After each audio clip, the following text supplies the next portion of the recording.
శ్రీ గురుభ్యో నమః. హరి ఓం. శ్రీమద్భగవద్గీత 4వ అధ్యాయం 28వ శ్లోకం.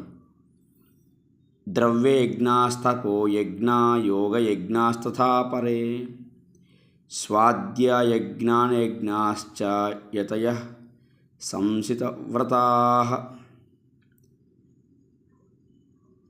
ద్రవ్య యజ్ఞాన్ని చేయువారు కొందరు, అనగా ధనాన్ని ఖర్చు చేసి భగవంతుని ఆరాధన చేయువారు, తపస్సునే యజ్ఞంగా భావించి చేయువారు కొందరు, అనేక కర్మల ద్వారా యోగ శాస్త్రంలో విధించిన యమనియమాల ద్వారా భగవంతుని ఆరాధించేవారు కొందరు.